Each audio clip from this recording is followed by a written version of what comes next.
American Eagle, which is like an action movie, Vidmark Entertainment. I saw the trailer for it. It looked like it might be a fun time waster.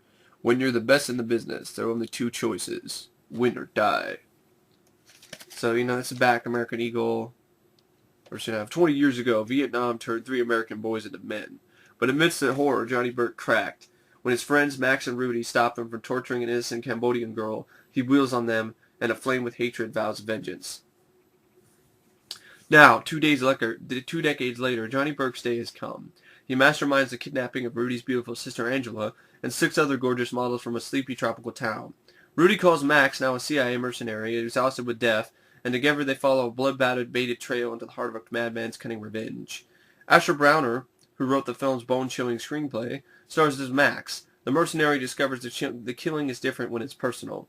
Robert Lyons, Death Wish 2, plays Rudy, a regular guy who forgot the past until it threatens the only future he has. Vernon Wells, one of Spielberg's Inner Space, Schwarzenegger's Commando, and the maniacal villain and Road Warrior, triumphs as Burke, the buddy gone bad. Vernon Wells playing another bad guy? Count me in on that. The action avalanches from spectacular car crashes to fiery shootouts as Max the weary eagle must sharpen his talons for the most brutal fight of his life. Nothing is prepared you for the awesome impact of this adventure classic's explosive climax. Take cover. The eagle flies again. They are these descriptions on these type of movies are always over the top. Doesn't matter if the movie's a complete piece of shit. They try to make it look awesome, so I don't know. But I'll give it a look. I heard it's like 50 cents. Why not? American Eagle. Has nothing to do with Iron Eagle. This one I was really glad I found this. Wild Thing. 50 cents, not on DVD. I know in the review I did for it on Most Speed TV it's kind of meh. I really want to give, this is one of the films I'm going to give it for a second shot review. Because not only I can show you this cool little VHS in that review, it's just because I kind of want to watch it again. It's a really kind of cool idea. Wild Thing. Most have heard of him. Few believe he really exists. But soon everyone in the surrealistic ghetto called the Zone will be cheering the exploits of the youth they call the Wild Thing. Share the adventures of the urban hunter in this inventive action-filled tale stretching from the Wild Thing's orphaned origins to his childhood training in Skid Row survival, to first love, to a deadly confrontation with his parents' killer. It's a perfect modern-day fairy tale that's perfect entertainment. I still thought it was a fun movie. I thought it was underrated in the review, and I made a music video, so I must have liked it if I made a music video. But I just thought I could do a little bit of a better review in terms of the story and everything. But maybe not. I don't know. I'll just watch it again. And if I want to review it again, I'll review it again. This is the way it is. I can do anything. I could review something 4 times if I wanted to, but I probably won't. This is KVC home video. This is a Paramount movie, but KVC, I think it says like Indianapolis, Indiana, and I'm like, I don't know what. I've seen a lot of these KVC stuff, and I looked it up online, and it's not really helping me with any kind of research about what this KVC home video is. I think what they are is like discount. Maybe like discount release, because I know a lot of Paramount movies and Atlantic films, were released through KVC. I know there's a KVC VHS of Star Chaser: Legend of Orion, that's at buybacks, and so Wild Thing, I was just glad to find any copy of it. It's hard to find. It's not on DVD. I think it should be. It's a synapse. I don't know, something. It's really cool. It's a fun movie. It's different, inventive. So Wild Thing. I got a good script by John Sayles as well. This is on DVD, but it's hard to find. Actually, as soon as I said it was on DVD, hard to find, I went to buybacks and saw it on DVD, but I didn't buy it because I already had a VHS because I haven't seen it yet. So if I like it, then maybe. This is Breakout. I love that sticker. Sorry, out on rental. It's like not out on rental. It's in my hands. This is Breakout. I like that vintage poster, cover right there. This is a Charles Bronson film that not very many people talk about. Breakout. Imprisonment in a foreign country. And maybe a fate worse than death. Jay Wagner, Robert Duvall, is framed for murder by his scheming grandfather, John Huston. Unjustly convicted, he faces 28 hard years of confinement in a crowded Mexican prison. Wagner's guilt-ridden wife, Anne, Jill Ireland, who unwittingly aided in framing him by confiding in the grandfather, turns to pilot Nick Colton, Charles Bronson, and his partner, Hawk, Randy Quaid, to help Wagner escape. Only the most cunning and daring tactics can spring Wagner, so Colton must find the impossible. Breakout builds to an explosive climax when Colton launches an all-out desperate helicopter raid that will either rescue the prisoner or cost the lives of all involved. It's rated PG, so I really don't know how violent it would be. But this isn't 1975. This movie came out in 1975, so violence in the 70s is definitely a lot, and PG ratings in the 70s, some of them can be kind of considered R-rated. But this is a Breakout. I was thinking about the Wild Bunch. I mean, that's rated R now, but I don't think it was rated R back in the day, the Wild Bunch. So, Breakout. With Charles Bronson. This one, it's a screening copy, but I've always kind of wanted to check this out. I'm a big fan of Michael Biehn, so this is Breach of Trust, screen copy, but it works. I'm a big fan of Michael Biehn, so that might be good. An underworld maverick and a beautiful undercover agent join forces to take on a union of drug lords and dirty cops in this action thriller. Remember Charles Wilkinson? It's got Michael Biehn, he's a star, Matt Craven, Leilani Sarel-Ferrer, Ed Lauder's in it, and so is Kim Coates.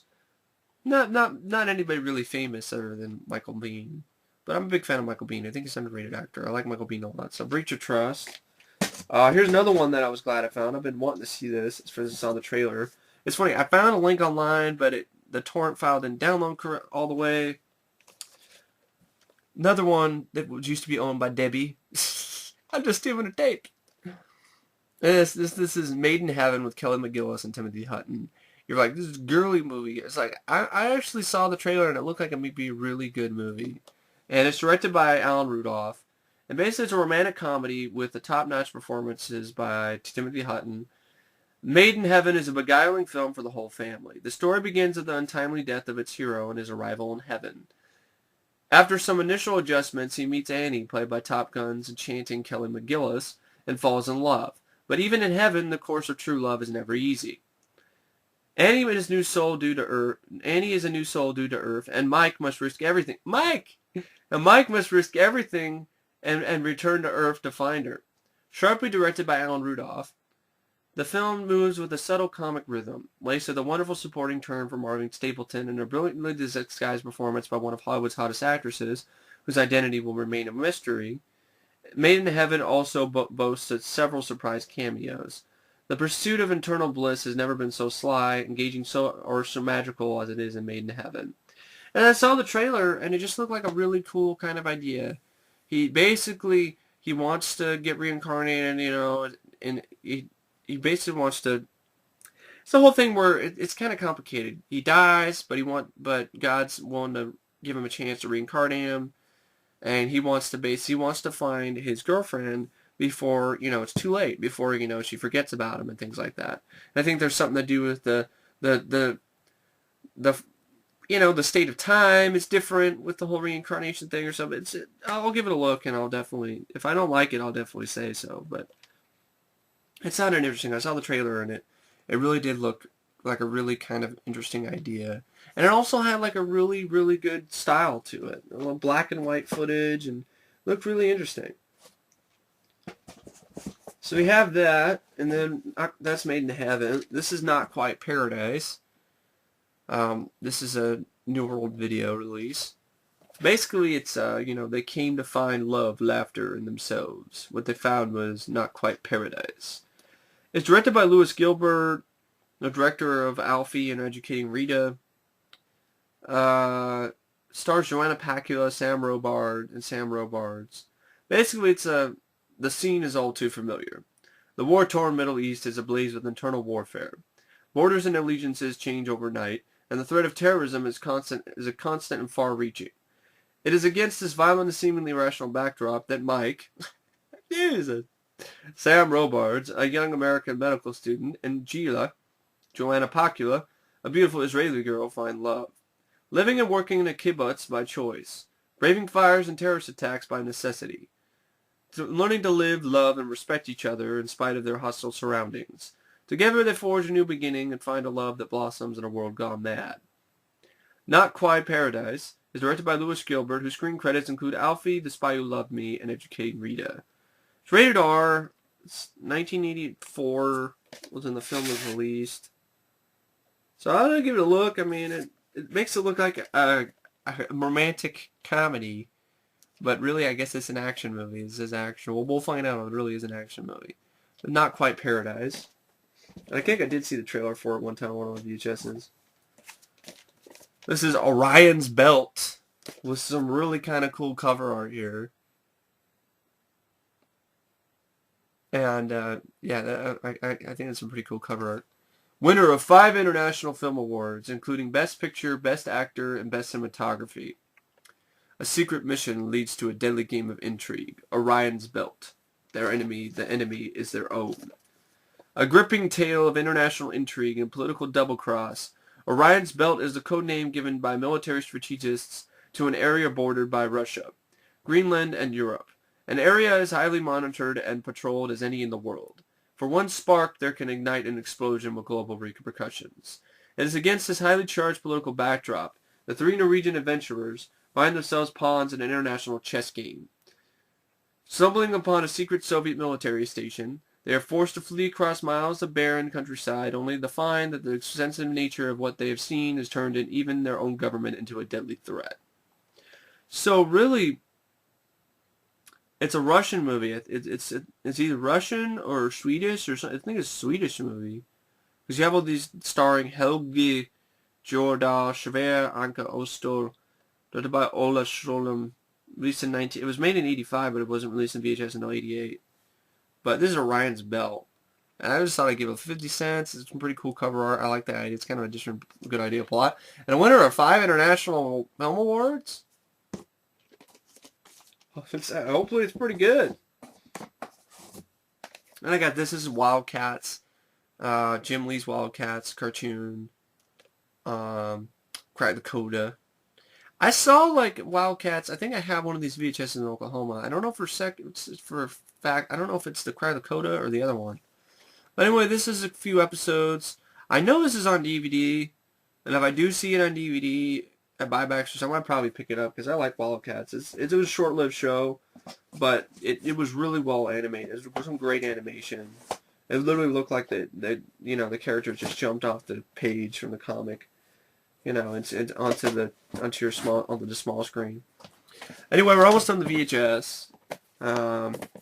But anyway, here's Hellraiser 3, the unrated version, which for some stupid reason is only on VHS. I guess there's like the old DVD. I guess might be unrated, but it's really hard out of print and hard to find. So, I mean, the DVD that I have in Oklahoma of Hellraiser 3. It's not even the unrated version. I'd rather have the unrated version, in all honesty. So this is Hellraiser 3, and I don't even have... So I have Hellraiser, the 2-tape box set on VHS, and I have Hellraiser 2 on the New World release, and I have Hellraiser 3 now. The only Hellraiser movies I don't have on VHS or don't own is, Bloodline. I have Bloodline in Oklahoma, though. Bloodline, Hellseeker, fucking Deader...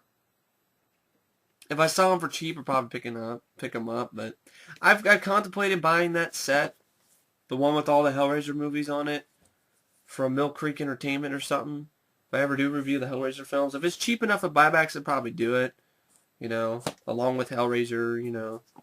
But I would like to get the Hellraiser Special Edition again. I have that copy of that in Oklahoma on the DVD by Anchor Bay, and then I did another one of Hellraiser 2 I'd like to pick up. And this is Hellraiser 3: Hell on Earth. I don't see what's so bad about this sequel. It's directed by Anthony Hickox. He's an underrated director, in my opinion. It's a lot of fun. It's 10 times better than any of the Hellraiser films after it. So, the Hellraiser 3: Hell on Earth. 50 cents. Oh, they're cool.